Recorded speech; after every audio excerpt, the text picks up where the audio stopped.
ஜீ Tamil news நேயர்களுக்கு வணக்கம். இன்னைக்கு நம்ம ஸ்போர்ட்ஸ் கார்னர் நிகழ்ச்சியில எத பத்தி பேச போறோம் அப்படின்னா, கொஞ்சம் சோகமான நிகழ்வு தான். கால்பந்து உலகமே பெரும் அதிர்ச்சியில இருக்கு. பெரிய இழப்புல இருக்கு அப்படின்னே சொல்லலாம். ஏன்னா, டியாகோ அவரோட மரணம் அதாவது ஒரு விபத்து அப்படிங்கிறது பெரிய அளவுல இம்பாக்ட் பண்ணுமா அப்படின்னு கேட்டீங்கன்னா, கண்டிப்பா பண்ணுங்க. ஏன்னா, அந்த அளவுக்கு ஒரு தவிர்க்க முடியாத வீரரா உருவெடுத்துக்கிட்டு வந்தாரு. வெறும் 22 வயதே ஆன ஒரு இளம் வீரர் அப்படிங்கிறது தான் குறிப்பிடத்தக்கது. அத பத்தி தான் இன்னைக்கு இந்த வீடியோல பார்க்க போறோம். வாங்க வீடியோக்குள்ள போயிடலாம்.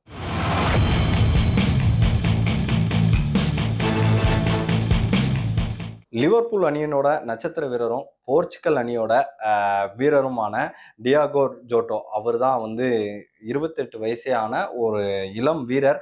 இவர் ஒரு விபத்துல இறந்துட்டாரு அப்படிங்கிற தகவல்கள் நேத்துல இருந்து ஸ்ப்ரெட் ஆகிட்டு இருக்கு. அதை உறுதிப்படுத்தியிருக்காங்க. அவர் முன்னாடி போன காரை முந்துறதுக்கான முயற்சியில இருக்கும்போது அவரோட காரோட டயர் வெடிச்சு இந்த விபத்து நகர்ந்ததா சொல்லப்படுது. அதுல அவரோட சகோதரரான ஆண்ட்ரே பிலிப்பும் இருந்திருக்கிறாரு. இவங்க 2 பேருமே சம்பவ இடத்திலேயே இறந்ததா போலீஸோட எஃப்ஐஆர் காப்பில சொல்லியிருக்காங்க. போலீஸும் தீயணைப்பு படையினரும் மிக விரைவா அணைக்கிறதுக்கான முயற்சியில இருந்தாலும் அந்த தீயை முழுமையா கண்ட்ரோல் பண்றதுக்குள்ளேயே அவங்க சம்பவ இடத்திலேயே இறந்துட்டதாக சொல்லியிருக்காங்க. இந்த விபத்து பாத்தீங்கன்னா ஸ்பெயின்ல வடமேற்குல இருக்கிற ஜமோரா அப்படிங்கிற மாகாணத்துல தான் நிகழ்ந்திருக்கு. லம்போகினி கார்ல போயிருக்காங்க. அந்த காரை ஒரு காரும் இன்னொரு காரும் முந்தும் போது தான் இந்த விபத்து நிகழ்ந்திருக்கு அப்படிங்கிறது தெரிய வந்திருக்கு. இதுல ரொம்ப வருத்தப்பட வேண்டிய விஷயம் அப்படின்னு பாத்தீங்கன்னா, அவருக்கு 28 வயசு தான் ஆகுது. 10-11 நாளைக்கு முன்னாடி தான் திருமணம் நிகழ்ந்திருக்கு. அவர் ரூட் கார்டோசா அப்படிங்கிறவங்க தான் கல்யாணம் பண்ணியிருக்கிறாரு. இவருக்கு ஒரு 2 மகன்கள், ஒரு மகள் இருக்காங்க. இவர் லிவர்பூல் அணிக்காக 182 மேட்ச்ல விளையாடி 65 கோல்களை அடிச்சிருக்காரு லிவர்பூல் அணிக்காக. அது மட்டும் இல்லாம எஃப்ஏ கோப்பை, லீக் கோப்பை போன்ற போட்டிகளை வின் பண்றதுக்குமே லிவர்பூல் அணிக்கு முக்கிய வீரரா இவர் தான் இருந்திருக்காரு. அது மட்டும் இல்லாம இவர் கூட அந்த கார்ல இவரோட சகோதரரான ஆண்ட்ரே பிலிப்பும் இருந்திருக்காரு. ஆண்ட்ரே பிலிப்பை பொறுத்த வரைக்கும் போர்ச்சுகல் அணிக்காக 49 மேட்ச்ல விளையாடி இருக்காருங்க. இதுல 2 முறை யுஇஎஃப்ஏ நேஷனல் கோப்பையை வின் பண்றதுக்கு இவர் ரொம்ப காரணமா இருந்திருக்காங்க. அது மட்டும் இல்லாம போர்ச்சுகல்ல இருக்கிற சின்ன லீக் அணிக்காகவும் இவர் நிறைய போட்டிகள் விளையாடிக்கிட்டு இருந்தாரு ஆண்ட்ரே பிலிப். இவங்க 2 பேரோட இழப்புங்கிறது எந்த அளவுக்குல அஃபெக்ட் பண்ணும் அப்படிங்கறத வார்த்தைகளால சொல்ல முடியாது. ஏன்னா இதை இப்ப ரொனால்டோவே என்ன சொல்லியிருக்காரு அப்படின்னா, நாங்க இந்த மரணத்தை ஏத்துக்கவே முடியல எங்களால.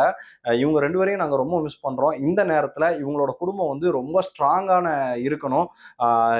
அவர் எப்பவுமே எங்க கூட தான் இருப்பாரு அப்படிங்கிற மாதிரியான உருக்கமான பதிவுகளை ரொனால்டோ வெளியிட்டு இருக்காரு. ரொனால்டோ மட்டும் இல்ல, நிறைய ஃபுட்பால் பிளேயர்ஸுமே அந்த பதிவுகளை வெளியிட்டு இருக்காங்க.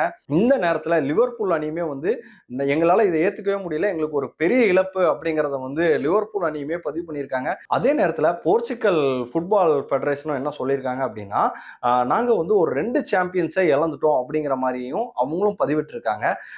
இது மட்டும் இல்லாம யுஎஃப்ஏ மகளிர் யூரோப்பா லீக்ல என்ன பண்ணியிருக்காங்கன்னா, போர்ச்சுகல் தேசிய கீதம் ஒழிச்சு முடிச்சதுமே இந்த 2 பிளேயர்ஸுக்குமாக 1 மணி நிமிடம் மௌன அஞ்சலியை செலுத்தி அவங்களோட அஞ்சலியை வெளிப்படுத்தியிருக்காங்க அப்படின்னு தான் சொல்லணும். இந்த மாதிரி இழப்புகள் அப்படிங்கிறது எந்த அளவுக்கு இருக்கும் அப்படிங்கிறது எல்லாருக்குமே தெரியும். அதுவும் ஒரு விளையாட்டு வீரரா இந்த இந்த இழப்புங்கிறது அவங்களுக்கு மட்டும் இல்லாம அவங்களோட குடும்பத்துக்குமே ஒரு பெரிய பாதிப்புல தான் பெருசா அஃபெக்ட் பண்ணும். ஏன்னா ஒரு 28 வயதே ஆன ஒரு இளைஞர் தான், ஒரு சின்ன பையன் இறந்தது மரணம்ங்கிறது சாதாரணமான விஷயம் இல்ல.